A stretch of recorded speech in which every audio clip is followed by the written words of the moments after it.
Are you looking for medical marijuana professionals in Michigan and do not know where to turn? Visit mmma.biz. For a directory listing of products and services, search through the medical marijuana businesses at mmma.biz. That's mmma.biz.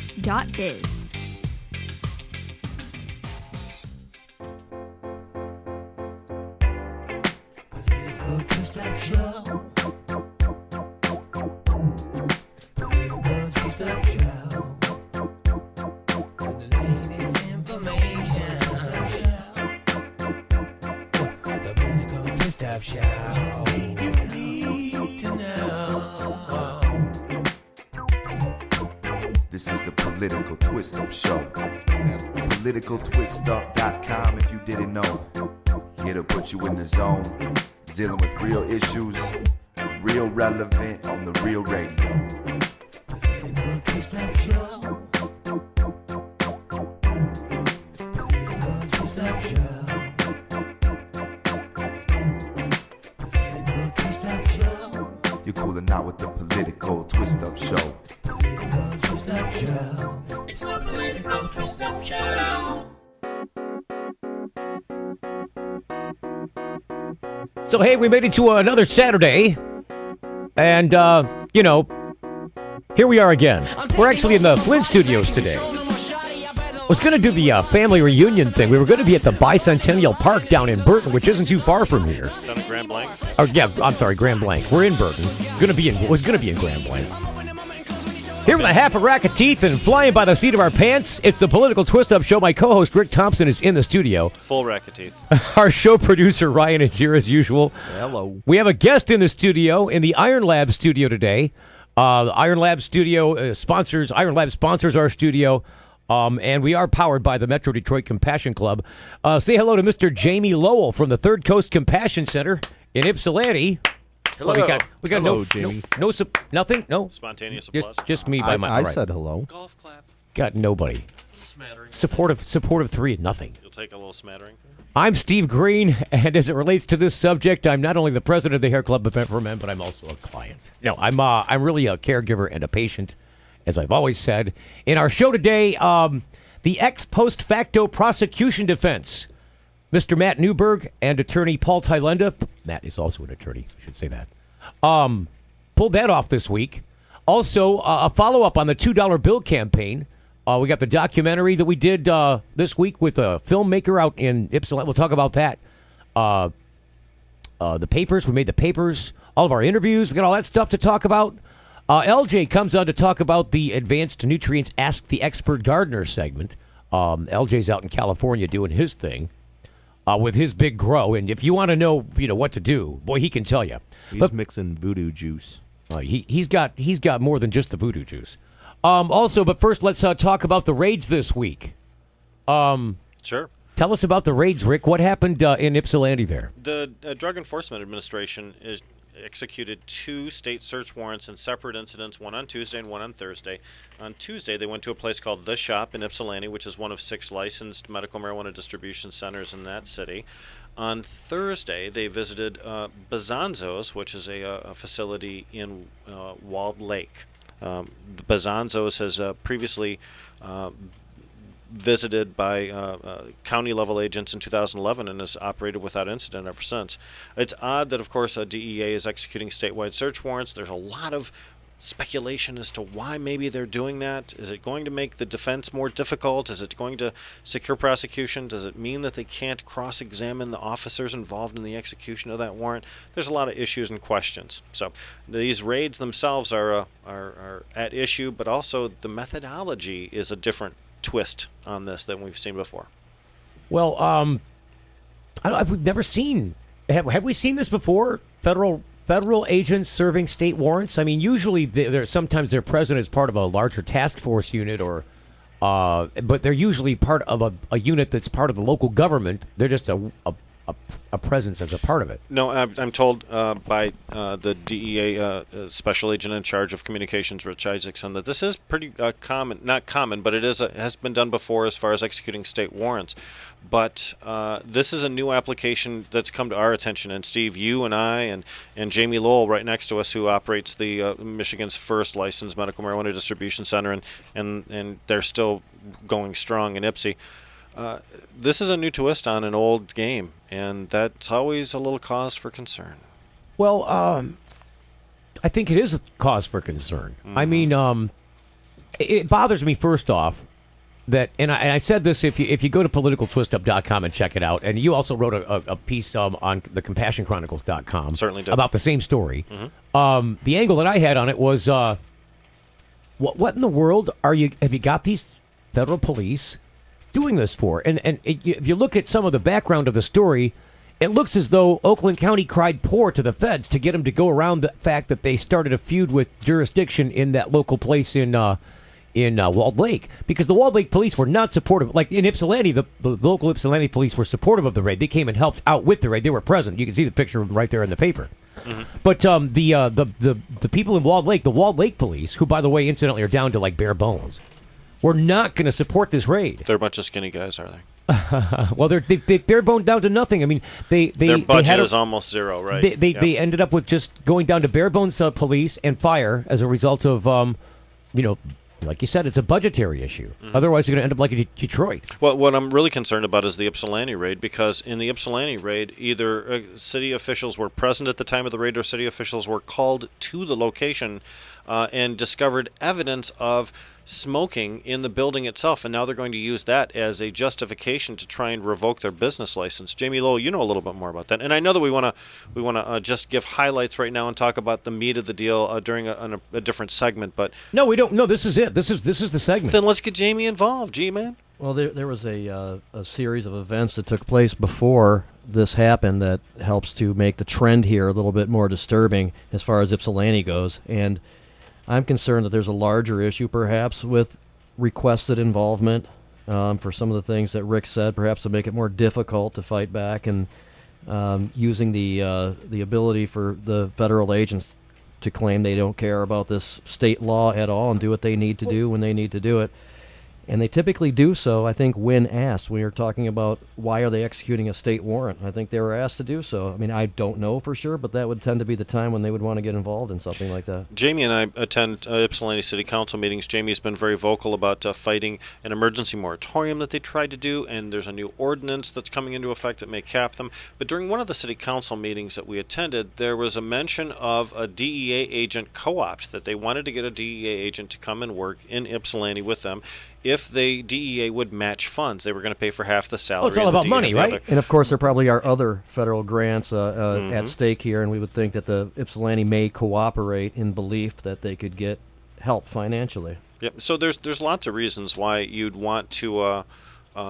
From a municipal level, you'd want to do something along those lines, but from it's sort of dangling a carrot, though, isn't it? It really is, and it's policing for profit. It's one of those things that we consistently accuse law enforcement of doing, and we've got plenty of evidence. Because they're doing it. It's working against our own state law, and it emanates from people who don't have any problem standing up and saying, wait a second, our own state law will handle guns, will handle health care, affirmative action. We don't, gay marriage. We don't need any of this. And then when it comes to this, though, sure, feds, come on in, help us step on these people here, no problem. Yeah, we don't like this anyway. And with the possibility of losing income because of changing statewide laws, if they think 4271 might come into effect, or if they think that perhaps a decriminalization bill might come into effect, they may want to do what they can do as far as grabbing cash. The Ypsilanti Courier, I believe, reported that they'd seized 2 automobiles and some money, and then I don't know what they got at Bazanzo's, but I'm assuming that they had some automobiles there as well. So this is oftentimes the motivation for these things. And it's sad to say, but it really is. We got about 4 minutes left in this piece. Out of both places, the concentrates issue came up. Of course, there was just recently the COA decision in Carruthers, which essentially said if it's not leaf or flower, it's not protected under Section 4. You're talking about the Court of Appeals decision. I am. And those on medibles. Issues on medibles and concentrates and extractions were brought up in each case by the agents involved, and people who were involved came out and talked about it. And well, I mean, in both places, you just mentioned, in both places, in Ypsilanti and in Walled Lake, people who were involved in the arrests in the raids, when they got out of jail, came out specifically warning people that they're targeting concentrates. Yes, and they were being opportunists in this case and making sure that they knew that they understood this was against the law. They're also, sending a and it's part clear of the message. issue, They're sending a message here. And of course, they did that after the McQueen Court of Appeals decision, where Back two in places August, were raided 2011. Yep. in Ann Arbor. Had nothing to do with that particular investigation, but it helped out with the fear mongering and the scare tactics for sure. You know, I happen to have a friend that's in the industry who went to all of the medical marijuana distribution centers in the state they could find, and he had 117 on his list. And I know that's a small cry from where we were at previously, but it after they raid 5, 6, 7, 8, 9, 10, then they get tired of doing it, and then it just like after McQueen, then it sort of slides away, and the remainder stand tall. It's ridiculous that we have to continue to go through this contraction and expansion and change in police action and change in policy. Well,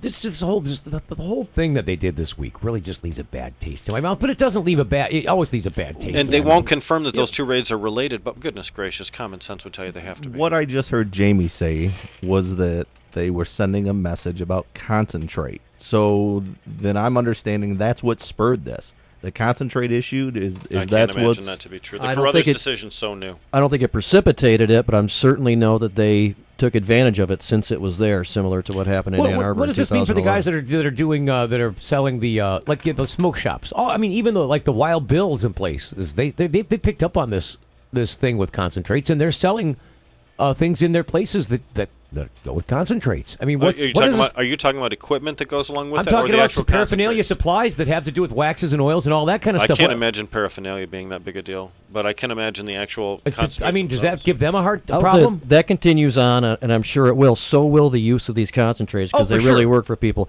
What people should remember is let's that... just back that up for a second. I think to underscore the idea that this is really this is part of the intended core, because a lot of these people with these debilitating conditions need these concentrates in order to affect their condition. If a patient is going to use these things and a caregiver is going to transfer it to these patients, make sure that there's a valid doctor-patient relationship, and this doctor is being consulted that this is what is working to alleviate the approved conditions. So that's part of the file, because there are still Section 8 defenses for concentrates. There are just no Section 4 protections. If you can ever afford to get to them. We're getting better because of some of the Supreme Court decisions, and there's more and more that have been in the courts and have been successful. So it's going to take a little while, but we are starting at least to get there. They're getting Section 8s done now. Mm-hmm. Yes, they are. And Tylenda, who we're going to talk to in a minute, is one of those guys getting it done. All right, we're going to break. We're coming back. We'll talk about the $2 kill campaign. Listen to me. The $2 bill campaign, all the follow-up to that. We'll be right back. It's the Multimedia Digital Network. This is the Political Twist-Up Show.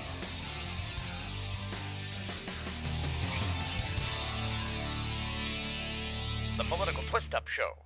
Well, this formula is specifically to grow cannabis. That's Ray Kogo for Kogo's Original Cannabis Formula Nutrients. Now, everybody knows that large buds and tight buds come from genetics, and then the amount of light you use. The other part is having the correct nutrients that the plant's going to use. Mine specifically to grow cannabis, so it's going to get everything that it needs. Ray knows what you may not. Those nutrient companies you can get in most grow shops are not cannabis specific. That means they take the stuff out of the bloom that your plant needs in bloom. You can get Kogo's Original Cannabis Formula Nutrients too. It's just 2 1-gallon jugs that make over 600 gallons of nutrients, all for less than $100. See the difference for yourself. More trichomes, bigger buds, faster growth, and for less money. Go to CANNABISformula.com or call Ray direct at 517-375-8998. That's 517-375-8998. Kogo's Original Cannabis Formula Nutrients. If you or someone you know received a traffic ticket, has been charged with a misdemeanor, drinking and driving, criminal offense, or has had their driver's license taken away, they need an attorney. They need attorney Glenn McCandless. He's helped hundreds of people solve their legal problems over the past 16 years. My law firm is dedicated to providing quality legal services at affordable rates. Call us at 586-755-2900. Again, that's 586-755-2900. Call now. Are you looking for medical marijuana professionals in Michigan and do not know where to turn? Visit mmma.biz.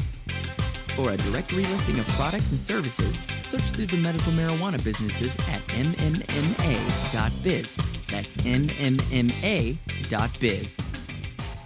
Get everything you need at Hydrovision Indoor Gardening Centers. It's summertime, and the best of what you need for indoor and outdoor gardening is at your local Hydrovision store, where your indoor gardening dreams come true outside, too. Equipment and supplies, they got it. Nearby locations, they got it. And the friendly, helpful staff is full of answers to all your gardening needs. Hydrovision. Get great prices. Mention my name, Steve Greene, for a special discount. Hydrovision Indoor Gardening Centers in Howell, Fenton, Richmond, Trenton, and Belleville, one near you, or go to myhydrovision.com. The Political Twist Up Radio Show.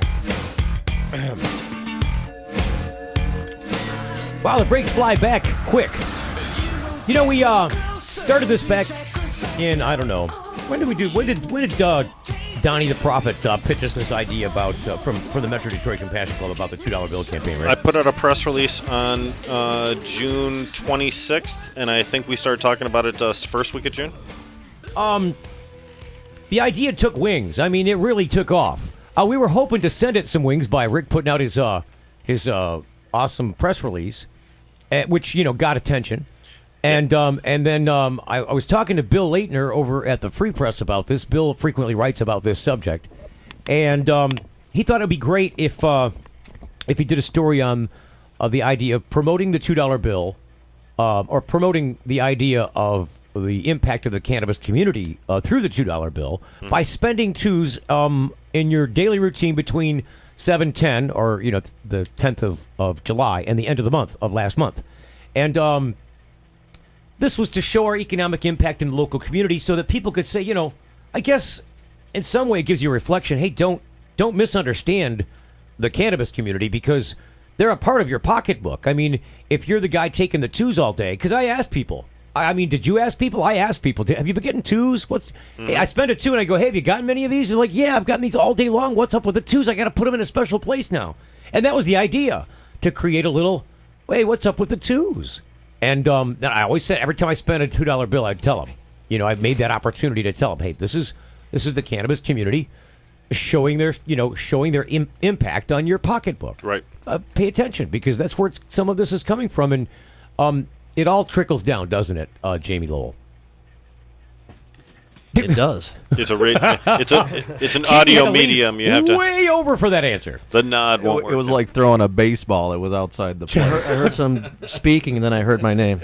Well, this really worked out well, because we, Bill Leitner from the Free Press came down and took a picture of me buying about $200 in twos, or was it? It was $100 in twos. It was $200 worth of twos, which is $100, right? And 100 twos. 100 twos, and so I had 100 twos fanned out for them at the credit union there in the Detroit area, and they took the picture and did a story, and boy, that really took off. Where did that go, Rick? Yeah, that went to USA Today, and the Associated Press picked up on it. And the important thing to realize is, before that story came out, there was some interest via social media that we had a few people saying that they wanted to do it in different states, but it had a very minimal effect. Even after the press release, it was the Michigan media that picked it up, like the Free Press and like the people that reproduced it there, that created the national buzz. And boy, it steamrolled from there. It became worldwide in some places. Certainly did. And the important thing to understand is that we in Michigan created this just from our own ideas. But if we sat there and didn't do anything about it, if we just sat and talked about it, it never would have done anything.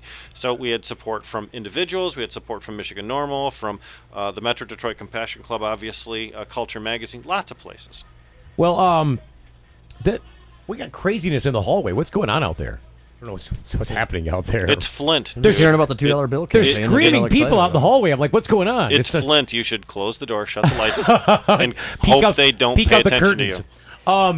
So when they printed this story and it got this attention, there was a guy thinking about doing a documentary on the $2 bill, right. and he was doing some Google research to start to set it up. And he saw this story and said, wow, this is still going on. I got to fly up there and do this. John Bernardo, and he's an independent film producer doing documentaries. And I guess he's got some other film credits. But he's submitted to some festivals and things. He's got a degree in film production. Well, and he does. He teaches students how to do documentaries. That's right. So anyway, he as a college career. Mm-hmm. And so he had us pick him up from the airport and do some filming out in Ypsilanti, and we went out to Ohm of Medicine and got Jamie from Third Coast out there, Christine Landino. What's Christine with? She's a board Michigan Normal. She's a board member from Michigan Normal, and of course has been doing this since just well a before pioneer, just one of the true warriors in history in Michigan on this issue. She and her husband John been doing it since before 2008. That's for sure. You and I and Rick were all on the same page about, hey, give this guy enough information about the $2 bill to make sure that they use our story in the $2 bill, because that's what his documentary's about. Exactly. So they didn't give a boo about the medical marijuana thing or any of that cannabis stuff. They were like, how does that tie into the $2 bill? And we were all on that we were all on that message because otherwise they just leave you on the editing room floor. It's just all the others. Well, poor Christine, she'd ask her $2 bill questions, and Christine would go on for about 10 minits about something pot related. But and again, he's a documentarian. He mentioned that he has friends that are doing documentaries about a medical marijuana situation, so it's possible that it'll end up someplace else too. But go ahead. He also found some other groups that were using the $2 bill as a way to promote their cause, and it's a viable bill, but it's not used that often, so it's a great thing to introduce to get a discussion started. Well, it's funny because we were out there filming all day. I mean, we went out to Ohm and we filmed Christine right on the streets of Ann Arbor Main Street. Well, first we went inside Ohm and we filmed Christine and Jamie inside of Ohm with one set, and actually a couple different versions of the same set. Then we went outside and did a coverage with yourself and myself. And then we did some filming of people buying stuff with $2 bills. Inside retail stores. Remember the Thongs and Bongs place? Or the Bongs and Thongs. Bongs and Thongs? That was great. I remember that. We went to BDT at Third Coast after that. Oh, well, yeah, we did some BDT stuff. But I still got the sage. I pulled it out of the car this morning. I bought some sage at the... I thought, where was the sage? I thought you were going to say a thong. I was like, my I didn't God. buy You bought the sage from the Himalayan store. See, the point only that you would start thinking thong. Yeah. Right away. Right away it goes to thong with Ryan. I was worried. But the point is, we went to several different retail stores. We talked about the $2 bills in those places, and everybody reacted positively. Everybody had a story. In fact, a waitress that served us told about how she thought $2 bills were lucky, but her husband thought $2 bills were bad luck, which was great video for John. So I'm sure that $2 bill documentary will go far. It was really interesting to watch that filming. Very, very cool. Real quick, I used to do a cruise with friends every year in February.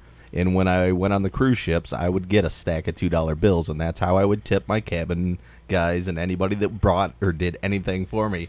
And it was funny because they didn't think they were real. A few of them would take them and look at them and, have a funny look. It's like, no, it's a real U.S. note. It's just like Jamie said, they're not used often. Well, at first, when they first came out with those twos, in 1976, it was the bicentennial thing. I mean, it was a celebration of the bicentennial. They came out with a lot of stuff. I'm surprised they didn't paint that bill red, white, and blue because everything else was, including the fire hydrants, if you remember. Oh, yes. In fact, there's a bicentennial bridge in Flint right by my house. Is it red, white, and blue? No, it's actually dilapidated and needs repair. Well, rust-colored. Well, there you go. It used to be red, white, and blue. Now it's pink, pale, and yuck. I was in Flint in 76. I grew up there, and yes, it was red, white, and blue at one point, but... They painted everything. I was so sick of those little fire hydrants. Everywhere you went, there was a new one. And I think local communities did it. Artists came out and did it. Some of them did it good. Some of them did it horribly. Yeah, well, and again, we love to celebrate our centennials here. Detroit, tricentennial, 300 years old, the city of Detroit is. So, the $2 bill campaign turned into this documentary thing, so that thing's not going to be done for a long time, probably at least a year. But let's talk he just started making that thing. But the impact of the $2 bill campaign will be felt immediately and way before that documentary ever comes out. Well, I received an email in my Compassion Chronicles article from a guy at a bank in Arizona. Someone came in to get $2 bills, told him about it. He then signed their legalization petition, got a bunch of $2 bills out himself. Oh, they're signing the. Oh, see, we didn't even mention that today. The fact that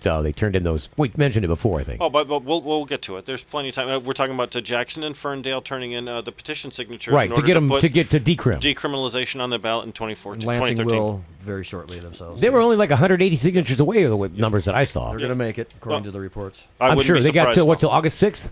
Yep, they have this coming up week. I believe they have to turn them in by Thursday. And I know that Chuck Greene, Ben Horner, a bunch of folks, Ben from Flint right here, actually just right up the road at Atherton Road and Dort Highway.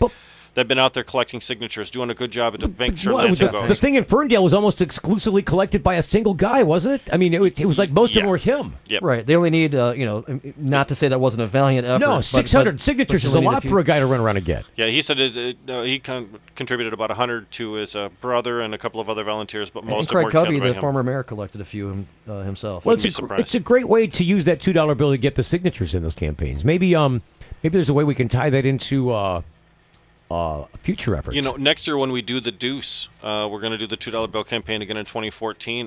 We'll see. That's a great idea, combining those two promotions. Right, using the $2 bill to Love it. Yeah, there's something special there. You just got to We figure will out how not to shake. remember this by 2014. There's something we got to shake that up and make it come out in a way that makes sense. Because Someone write there's it something good down. about that. Yeah, no, it's a great idea, Steve. Way to go. So we got a few more minutes left about this. I just think if we're gonna now, I think one of the things that bothers me, and because you can do too much of a good thing. No, Don't. no. He says no. I don't. I know where you're going. Do I not- agree. I do think you not do- go there. What do you mean? Don't go there. It's bad form. So anyway, the No, $2 I just don't. No, it's not bad form. It's opinion, and I'm full of opinion. I'm going to say my opinion. I think if you take $2 bills and you go, if you set out a campaign and you do a campaign and you finish the campaign. If you keep doing it after the campaign's ended, it kind of takes away from its specialness, doesn't it? Then that's not what I thought you were going to talk about. Oh, okay. I was worried about you for a minute, but yeah, I agree that when you Absolutely. set an end date on a campaign, that it should pretty much terminate there. If you want to reinvigorate the campaign or do a little bit of a different twist to perpetuate, that's a different story. But I do think that you should. I think because I was seeing people saying, "Hey, they're starting other campaigns with a $2 bill, and, No, and really? it's supposed to extend it." Yeah, like I think Christine Landino specifically posted something on the Facebook. Originally, it was use $2 bills from 7:10 to 7:30 or 1 or whatever to support the medical marijuana community, and then it said that I think she changed the name of the group to through December or through something like that. Yeah, as long as it's working, as long as it's gaining some steam, I would say keep it moving. I'm personally, even though I've been aware of this, don't really know a start date and an end date. I just know that this is. It was an supposed to be exercise 7:10 to the end of the month. Right. That was the original idea. That's a special promotion. Obviously, it's if people want to pick that up and adopt that as part of their regular everyday life, that's fantastic. Another great result. But I think from a featured thing, especially for the packaging and for promotions, a finish date. And of course, you want to make sure. Steve, you were recently in an article about the end of this too. I saw on the internet. The end. So There's an end coming? What? Yep. The end of the particular it's over. promo. So the end of the end of the $2 bill promotion. campaign. Hey, listen, did you see my quote about George Cushenberry in there? I was very impressed when George Cushenberry whipped the $2 bill out of his own wallet and said, "No need for that, young feller. I've been doing it too." Really? I doubt he called you young feller, He but did. the rest of the story sounds. absolutely. How old is Cushenberry? Because Cush is pushing 70. He was the youngest. Well, then I'd call you young man too if I was 7. Young fella. Yep, young fella. We were on good terms, so Young he called man. me fella. He's Get still out of ready my to way. teach us stuff. That's right. Oh, Cush is such a great guy. He's great. He had a $2 bill in his pocket. Yep, he waved me right off. No, We should be promoting next the bridge walk and getting the community ready for that. I That's want a to take great my mom event. on the bridge walk. I don't know if my mom's done the bridge before. She probably has because she goes up north all the time. I hardly ever get to go. Everybody that lives in Michigan. I don't think or she's can going to put drive on the there big should yellow go. shirt though. The big normal shirt. I don't think she's going to put that on. But I she'd think come and all walk four with of us. us did all four of us do the bridge walk last year? Yeah, I believe so. That's Jamie was there. fantastic. Sure was. Jamie was a very minor part of the whole Especially bridge Jamie, walk. yeah. Jamie was on the bus. He paid the $5. I think he was a supporter of the T-shirt I have, so Dude, he I don't has to want go. to. You know what I want to do is I don't know. There's no way to do it, is there? Is there a way we can? You see, that's how they do. When you get to the bridge for the bridge walk, you got to pay the $5. You park your car somewhere, and then they take you across the bridge, and then you walk back. You got to pay like $5 to go. They got all the buses from every school district from half of Canada up there, taking people across the bridge at $5 a head. Okay. I stay on the other side. Is there a way that you can do it without having to pay the $5 to drive across? Steve, Stay on the other side. and then walk over yourself. You drove yeah. 5 hours. But you have to spend leave a car on the $5. other side. I'm Or just race saying, down. Spend $5. I feel like I got held up when I got up there. Wow. It's 50 give me my pop bottles. $5. Think of it that way. Oh It's my 50 God! pop bottles. All that way, and now it's down to $5. Who's that guy in the coos? Who's that guy in I the? was I'll gonna drive walk. you. I'll but I don't drive think you so. over, Steve, and drop you off this time. Who's the guy in the movie? Give me my $2. $2. $2. That's the political twist-up show, guys. That'll be a lot of fun. But now, last year they did a normal bus. They had a bus from Normal go up there. I got a little skinny on that, too. It's possible they could be doing a bus this year, too, but what they really are planning is Normal's going to have a breakfast after the bridge walk. They're sponsoring a breakfast, or actually the corporate sponsors of the T-shirt program are going to be sponsoring the breakfast. Who's the corporate sponsor? There are 8 spots available for T-shirts. Contact Haas at a1weedshirts@yahoo.com. A1weedshirts@yahoo.com. Haas. If you are a corporation or an individual that would like to contribute $250 and get one of those spots on the back of the T-shirt, the official T-shirt that's going to have about 106 or 107 of them made for the Bridge Walkers itself. I wear my last year's Bridge Walk T-shirt all the time. How many shirts are they going to make? 107, one each for the Michigan Normal board members, and then 100 to the first 100 people that show up to walk. 107. Something like that, roughly. I'm just ballparking the number. I was going to say that's just an odd number. Hey, how many are they making? 107. Wow, did you count them already? They already got them made. Hey, I can just tell you what Haas tells me. But the important thing is that the breakfast after the walk is cool. But the day before on Sunday, Sheboygan Normal's having a bring a dish to pass potluck in a park very near there too. So if you're able to come up the night before, you'll have entertainment and fun in our community style. Hey, speaking of which, and as long as with the Clare Compassion Club, because they do a taco dinner at the bridge. At the park there. I believe they coordinated. That's on Sunday. I believe they coordinated, but I'm not 100%. But if they didn't, they sure should, because we don't want to split the community. And both of those sound like. How are we going up there? Because I'm going to drive. You know who we need to get Friday. Haas was saying we need to get. I'm walking. I'm going to start tomorrow. Haas was saying we got. Jeez. Haas was saying we got to get Curtis Kyle a ride up there from. Curtis Kyle is the guy that did the. He's got a ride. He proved that already. Well, you're right. He's got his wheelchair. His wheelchair all the way up there. He went all the way to Washington, D.C., folks. We're going to send him to the bridge on the chair. No, but then he won't pay the $5 to get on the bus. Right. So he'll be there with me going, hey, I got $5. I believe it's $250. He has 2 He's down in the Taylor area. If anybody knows somebody in Taylor that can give Curtis Kyle a ride up there, I'll end up doing it if nobody else does. I'll have to drive Curtis's van up there. Because I promised Haas I would if we couldn't find him a ride. But I want to get him a ride. Because I'd like to drive up there myself and then... because I don't want to be stuck without, Well, Curtis has been a longtime member of the Downriver Compassion Club and Michigan Compassion. Michigan Compassion. Well, Heidi or Mitch or somebody from down there. Taking him under their wing, so I'm sure that there's some resources available. Heidi or Mitch from Downriver should be able to help him out. Maybe. I'm sure, hoping so, and I don't even know if they're aware of the fact that he needs the help. That's one of the things. Sometimes communication in our community is great. Sometimes it's lacking. Well, I want to go up there, but how are you guys going up? Are you going to drive, or do you want to ride with me, or what do you want to do? Asked and answered. I'm leaving Friday before. Oh, that's right. That's right. You're bringing up your daughter, and you're having a cabin event. thing. Yeah, I run at a room. What about you, Jamie? What are you doing? I was just planning on driving up. I might be open to the bus ride. I didn't do it last year, but it was a lot of fun, actually. Point your mouth right at that. Yeah, you're all right. To the bus ride. It was a lot of fun doing the bus ride. We stopped everywhere and did little Facebook posts and stuff. We did a little Facebook for Friends thing, doing live little broadcasts. There's a beautiful feature on Facebook that allows you to do little video updates on several social media sites, and it's possible for us to make a huge, monstrous, fun deal out of this bridge walk, even more so than we did last year. When do we come back and visit the $2 bill campaign? No? You don't know? That'll be next year. When John Bernardo tells us he's going to put the documentary out. Right, okay. We got to go to break. We'll come back and talk some more about the ex post facto prosecution defense developed by Paul Tylenda and Matt Newberg, attorneys at law. Coming up next, it's the Multimedia Digital Network. This is the Political Twist-Up Show.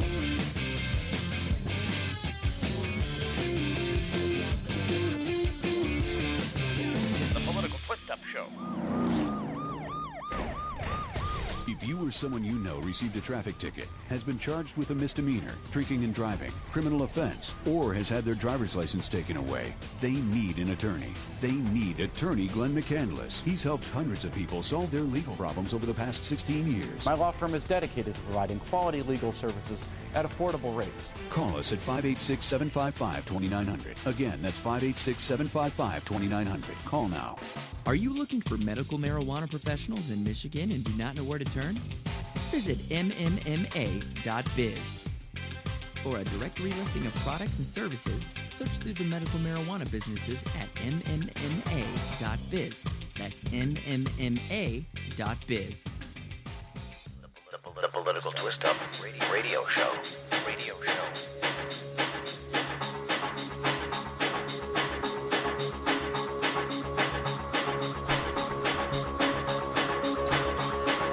Okay, we're back on the Political Twist-Up Show.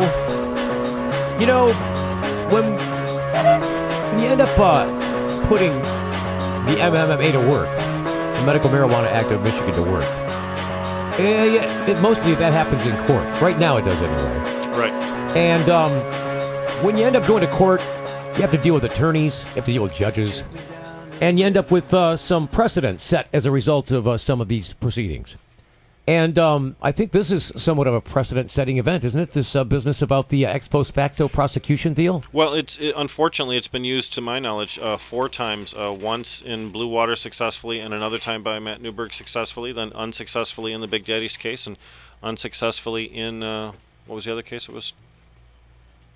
There was another. And the ones in Waterford. The ones you know who Everybody's knows, Cafe. The guy who would know is attorney Paul Tylenda. He's on the phone with us right now from the Detroit area. Welcome to the Political Twist-Up Show, Paul. Thank you. How are you? I'm doing terrific. It's good to hear your voice, sir. Likewise. Nice to hear from you. Paul was instrumental in helping me at a couple of times, and I just got to thank Paul for that primarily. But then tell us about this incident, Paul, with this ex post facto prosecution defense.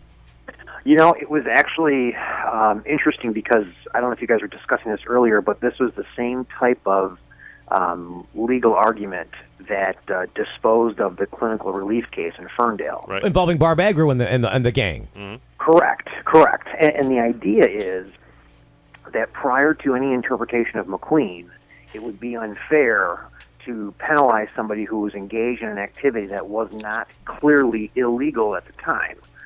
And ultimately, to make an act that was legal yesterday and then penalize you for it today is unconstitutional. It becomes a due process violation, and because the notice or the concept of fair notice and ultimately warning that what you're engaged in could lead you to criminal repercussions. Is this sort of why when the Attorney General gives an opinion about, say, for example, there's no allowance in the Medical Marijuana Act for dispensaries.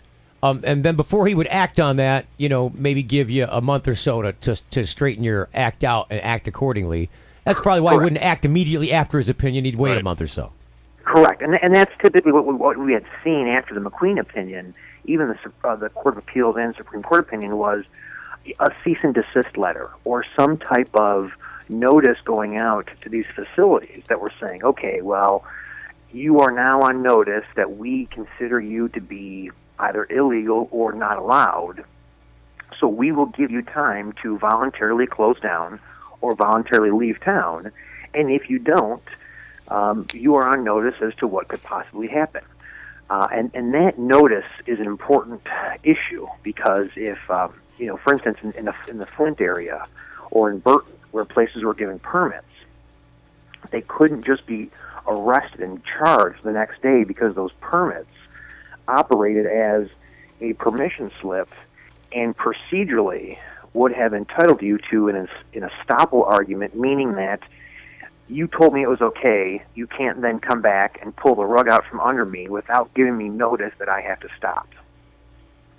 Well, that makes sense. I mean, it's kind of only fair. Hey, cut that out or I'm going to do this. And that's the exact notion that our Constitution demands is fairness.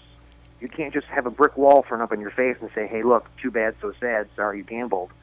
We're not required to put our freedom at risk without fair notice that our freedom would be at risk if we engage in this behavior. Well, it's kind of like, somebody stealing your wallet, you don't just punch them straight in the face. You go, give me my wallet back or I'm going to punch you in the face. I mean, it's kind of like that. Well, yeah, so you're looking to stop the behavior. Right. Because that becomes the issue now. Not to change gears on you, but there was the recent DEA raid in Walled Lake. Yeah, that was just we spoke August about that 1st. Yeah, we spoke about that earlier on the program. Go ahead. And I tell you what, so the one thing that I thought of was, I know that this Bazanzo's place did have a permit from the city of Walled Lake. So a license. They're all back. He's a local guy that's backed by the local community. So did the shop. So did the shop in Ypsilanti. The difference between the two, though, is that the police didn't... Go ahead, Paul. I know you're ready to make a point. The problem with the Bazanzo's case that I see is they were given that permit. They were then raided by Oakland County. And ultimately, that raid is what puts them on notice. Now, if they were to open back up and then be raided again as they were, their argument of fair notice and warning is ultimately out the window because their previous police contact was that notice. No. And that's what a lot of these municipalities are trying to do is, and they've always tried to do, is they're trying to put these places on notice formally or informally. Ypsilanti did that with a letter from the city attorney.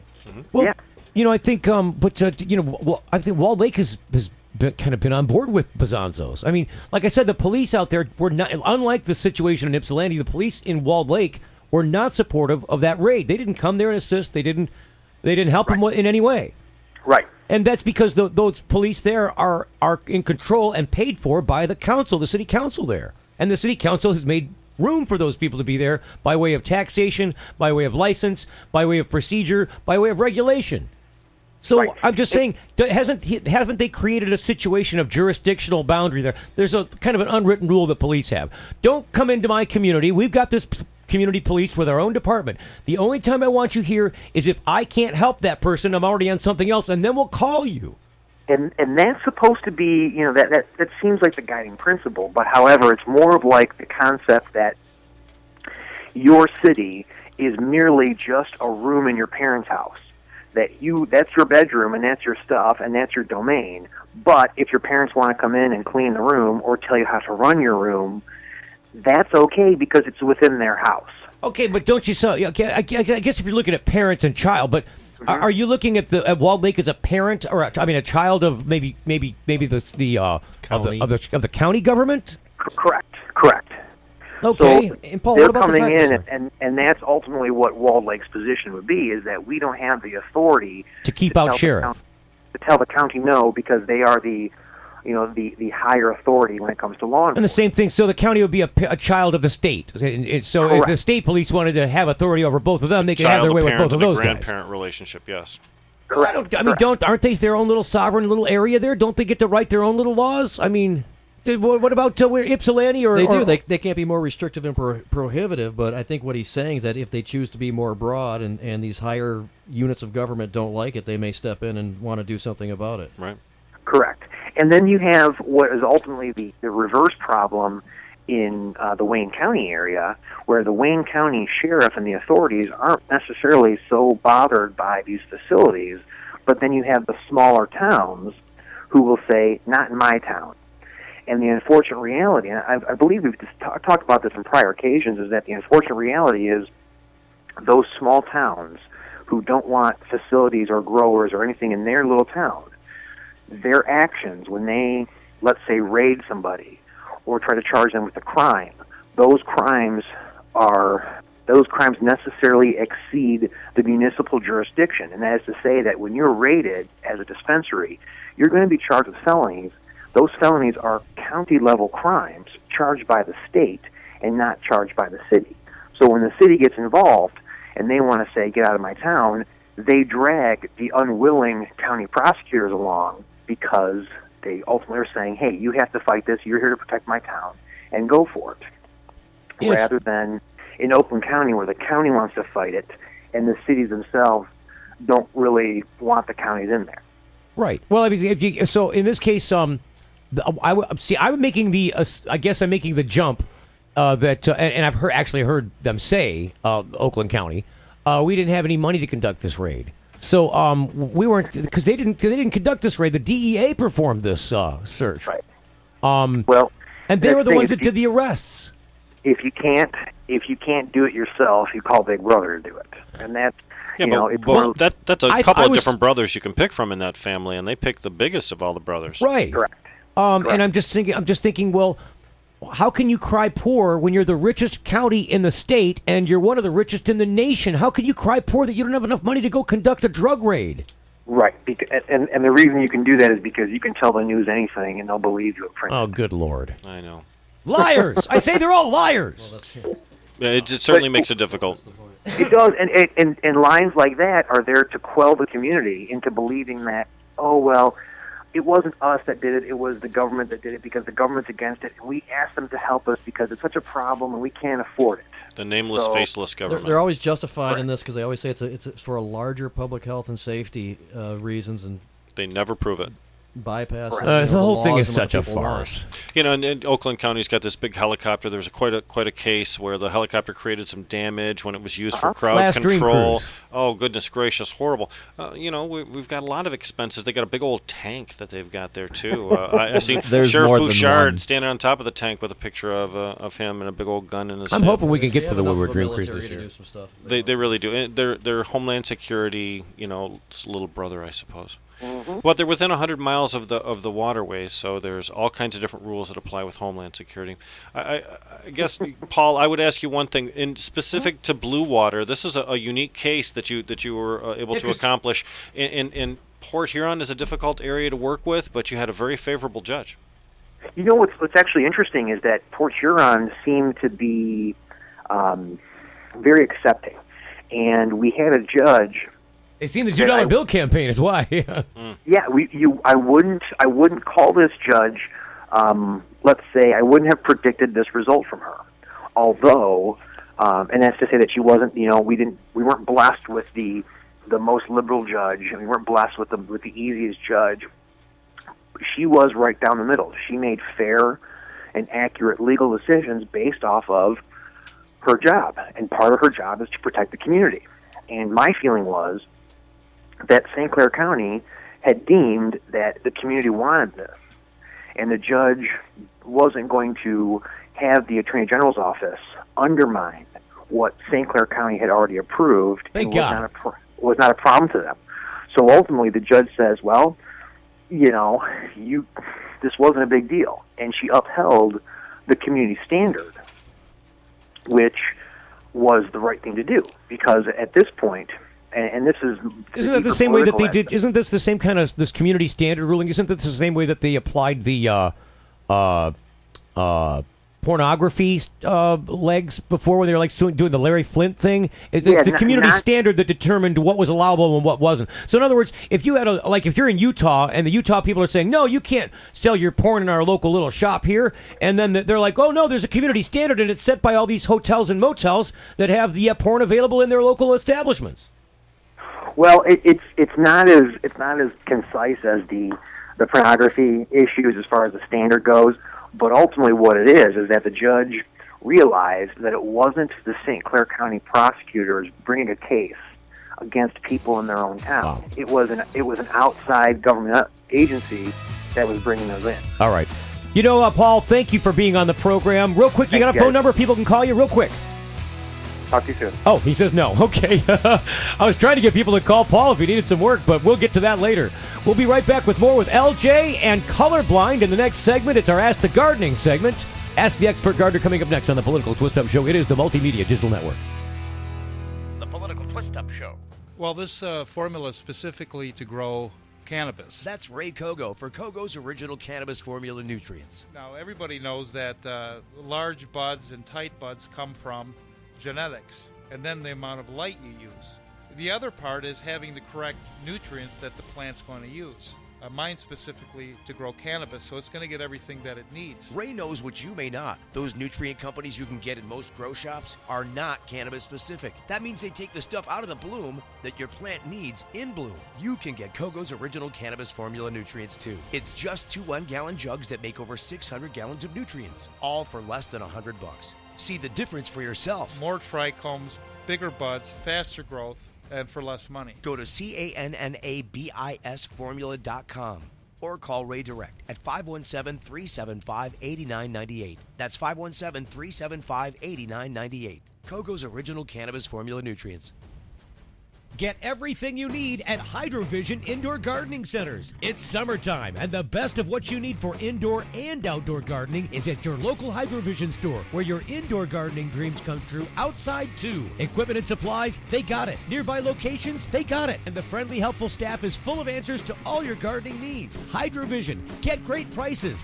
Mention my name, Steve Greene, for a special discount. Hydrovision Indoor Gardening Centers in Howell, Fenton, Richmond, Trenton, and Belleville, one near you, or go to myhydrovision.com. The Political Twist-Up Radio Show.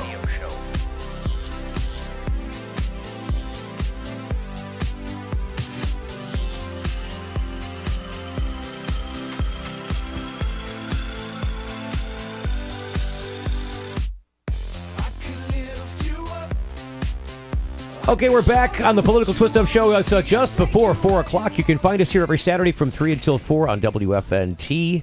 It's the talk radio station, the news talker out here. Go ahead, Rick. And we have an address for Paul Tylenda if you want to get a hold of Paul Paul for Tylenda. sure. If you want to get a hold of Paul. It's an easy one, www.paultylenda.com. That's Tylenda. Paul with a regular spelling.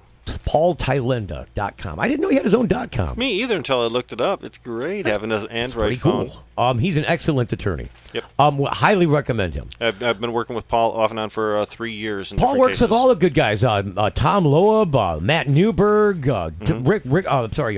Neil Rockhind, a whole bunch of them. Michael Camoran. Michael Camoran, yes, for sure. Can't leave Michael out of the mix. Yep. Real quick, Kolorblind with us on the phone. Welcome to the show, Kolorblind. Hey, he's the guy that does the vocals on the Political Twist-Up jingle. In fact, you guys put the whole jingle together, didn't you? You guys and Messy J and Codini. Yeah, that's right, Steve. How's everybody feeling, man? We're doing good, man. Love that song. I just wanted... you got a gig coming up here. Yeah, I got a couple of them. If I got a minute here, I can put you on them. Yeah. So we're unveiling the lounge down at I-96 and Milford Road. It's the Kensington Grill. We got the best barbecue in Michigan, man, and we've just been open for about a year. And coming up here on August 10th at 9 p.m. That's Saturday. That's next Saturday. With Messy J and Codini, some old school funk and some real sound hip hop, man. It's gonna be a free show and got the best barbecue around. So come check us out. That's on the 10th. Wait a minute. That's next Saturday. Doors open at 9, or what does that work? Yeah, doors are at 9 and it's a free show. Okay. So if you want to get funky and get down, man, come check us out. And then I got a few other things going on. Before that, Friday the 9th, we're at Ribs and Soul Fest down at Hart Plaza with T. Money Greene, Detroit's own legend, T. Money Greene and the Mighty Roadwork. Wow, that's an excellent... We'll be down there doing a show as well on the 9th. Awesome. And then I want to give a shout out to Uncle Pete and Cannabis Camp. That's going down this weekend. We were supposed to make it there, but some things came up and we're not going to make it. Uncle but, Pete's I want to shout out Cannabis Camp this weekend as well. Uncle Pete's all the way up there in the Houghton Lake area, yeah. Mm-hmm. This weekend it's Houghton Lake, and as you mentioned, I think next weekend it's in Flushing. Next weekend's Flushing, yeah. Mm-hmm. Yep, they're getting it done. Yeah, that's right. That's my people out there. But yeah, man, come check us out at the Kensington Lounge, man. It's gonna go down. I'm a bartender over there as well, and I'll be grabbing the microphone and setting the party. So it's gonna be a real good time, man. You guys lit it up at the Capitol building for the Repeal Today rally. You've been at the the Marijuana Freedom March. Fantastic stuff. Hey, we appreciate the support, man. You guys, I love listening to you, and I'm glad to be part of the movement, man. You can also catch us at the Blind Pig in Ann Arbor on August 15th with my boy Bedrocks and Duke Nukem as well. Blind Pig in Ann Arbor. Blind Pig is a big gig.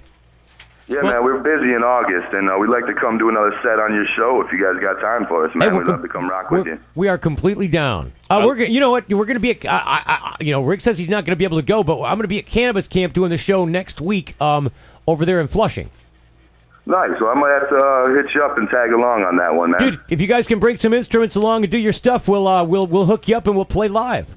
Hey, Steve, man, you're my guy, man. You're always supporting us, and we appreciate that, man. All right, brother. We'll see you at Kensington Grill, 9 o'clock next Saturday, August 10th.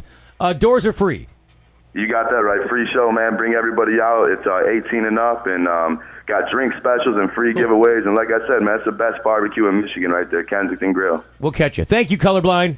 Anytime, man. Bless y'all. Have a good one. Have a good one, man. Kolorblind, Messy J and Codini doing the Political Twist-Up jingle. They're out here locally playing go catch them. They're a lot of fun. Real Michigan funk. You gotta love it. LJ, our Ask the Gardener segment happens just about 10 minutes to 3 or 10 minutes to 4 every Saturday. LJ's from Advanced Nutrients. He is their expert gardener. You do a good grow out there, LJ? I'm sorry? You got a good grow going out there? I'm just getting started this round, man. But yeah, it looks promising. I got some really good San Fernandos going on. They're killer. What's your favorite nugget growing in there right now? I just like San Fernandos, man. I'm really used to the San Fernando OG cut. I have the same cut I've been working with for years and years, and she's kind of just good old reliable, you know what I mean? She's your steady old faithful favorite, huh?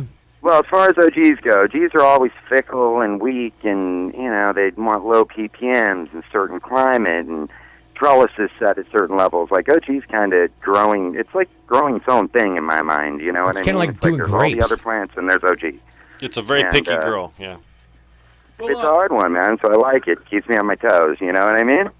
You guys said you got a new pack coming out, like a 4-pack thing. Tell us about that. Yeah, man, the Fab 4-pack. We're stoked on it. It's going to be coming out in the next few weeks, and it's going to be tarantula, voodoo juice, piranha, and bud candy. And we've just never put all of our beneficials in that type of lineup. I mean, so you can just come out and nail it. A lot of people like things like Great White, because like everything's kind of in one jar. We choose to spread it out to make sure that our bacteria and everything react a certain way when they hit the water. So you like feed them one at a time to build up to it. Mm-hmm. But it's an incredible program, man. Like it's just a root-focused grow. And if any of you guys have ever done deep water culture or anything like that, I mean, you essentially grow roots, and just hope the top side of the plant does okay, but you're focused on the root zone. You know what I mean? It's a hell of a way to grow, isn't it? It's a cool grow. It's fun. It's different than the normal thing. You know what I mean? It's like an army of just microbials and bacteria just taking care of everything. I've got videos of them like eating a nematode, just the piranha like burning through it like acid. It's awesome. He's got his own Walking Dead bacteria going on there. Anyway, sorry? I said you got your own Walking Dead bacteria, like zombie bacteria films. Yeah, we test a lot of strains, dude. I mean, we got 23 PhDs on staff, plus a bunch of doctoral students running around.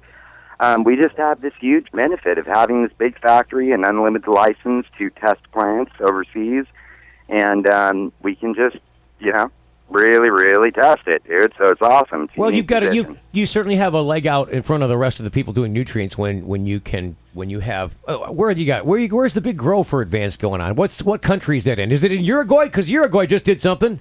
No, it's in Prague actually, and the former Czech Republic. It's awesome. Yeah, it's awesome. I mean, that's like why. Where they're extremely homophobic, incidentally. By the way, you just that was didn't you guys didn't see the story, the Russian story with the Winter Olympics? They're talking about the Winter Olympics, and the Russians passed some kind of big anti-gay thing over there. It's if you protest or have a gay flag or something. This is the Czech Republic, I think. Yeah, I know, but this is part of the former Soviet Union.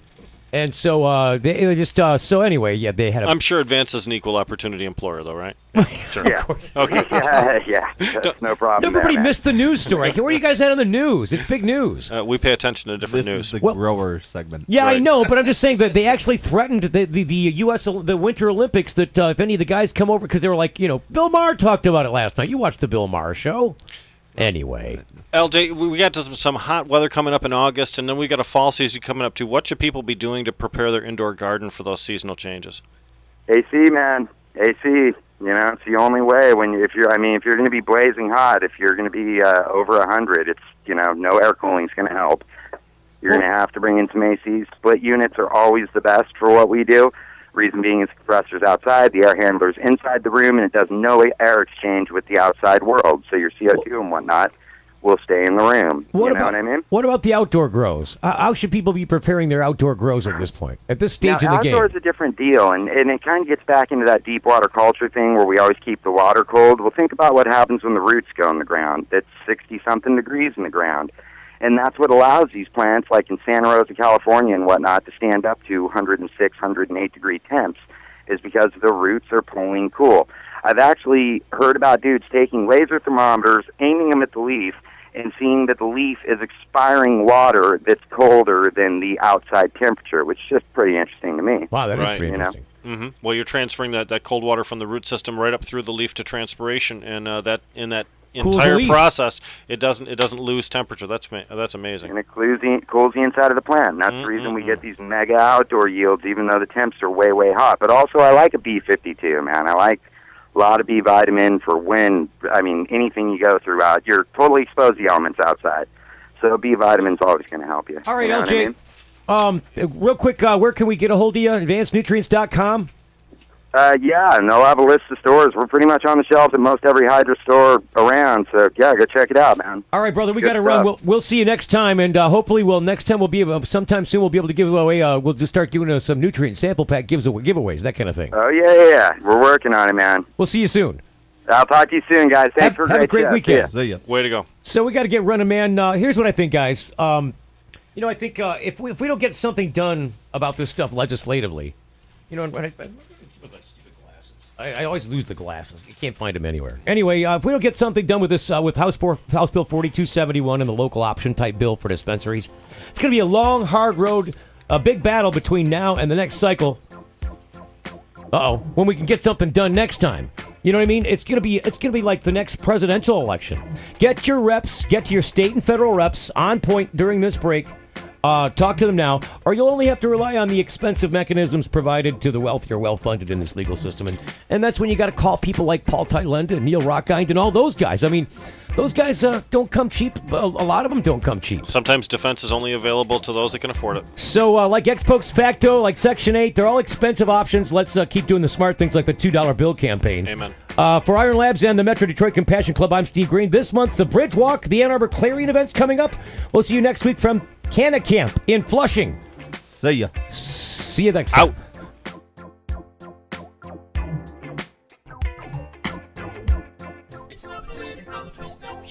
Multimedia